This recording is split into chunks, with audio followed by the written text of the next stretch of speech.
Okay, let's have a look at creating new documents. Now, we'll talk about opening files in just a bit, but what I'm referring to is creating brand new blank documents inside Photoshop. And this is really handy to know whether you're creating perhaps a photo montage of some sort, or maybe you want to start creating some components for your website or your blog, perhaps a header or some kind of a graphical component. Usually it always starts inside the New Document dialog box. So whether you're on Mac or PC, the process is exactly the same. Head to the File menu and then very first option there, New, or you can whack Control-N or Command-N on your keyboard if you like your keyboard shortcuts. Either way, you'll wind up inside this dialog box.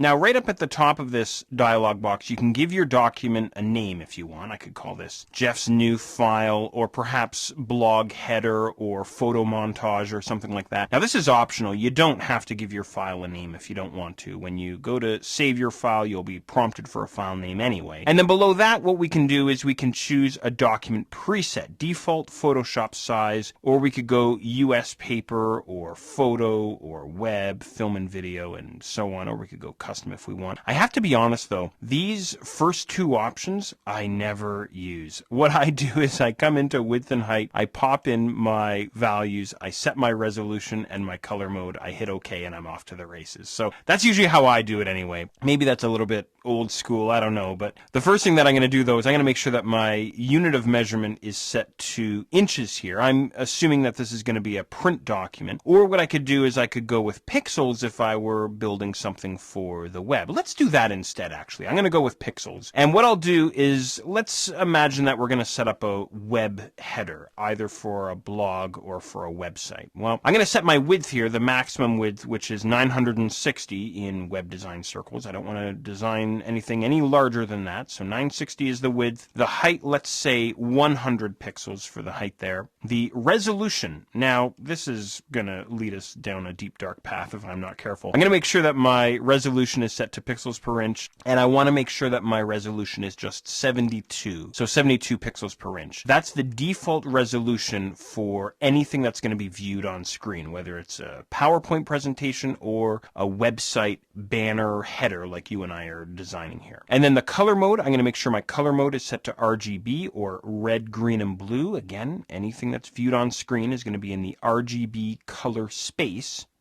If I were designing anything for print, then I would go with CMYK, or cyan, magenta, yellow, and black, the CMYK color space. But again, just make sure you're on RGB for now. The background contents, I'm going to make sure I'm set to white. So in other words, my blank document is going to show up as a blank white document. If you want, you can go into advanced here. You can set your color profile, and you can also adjust your pixel aspect ratio. This gets into if you do any video work, any video editing and things like this, you can come in here and set up your pixel aspect ratio. I'm designing for the web though, of course, so I'm going to stick with square pixels. And as a matter of fact, I'll go and collapse this advanced section here. And then from there, all I'm going to do is click on OK, and that's really all there is to it. We're now ready to roll. We're ready to start building our mock-up here for our website or our blog. So that's really all there is to setting up a new document. Again, it's just File and then down to New, and then I throw in my width, my height. I make sure I'm on the correct unit of measurement, my resolution, and then I click on OK, and that's all there is to it.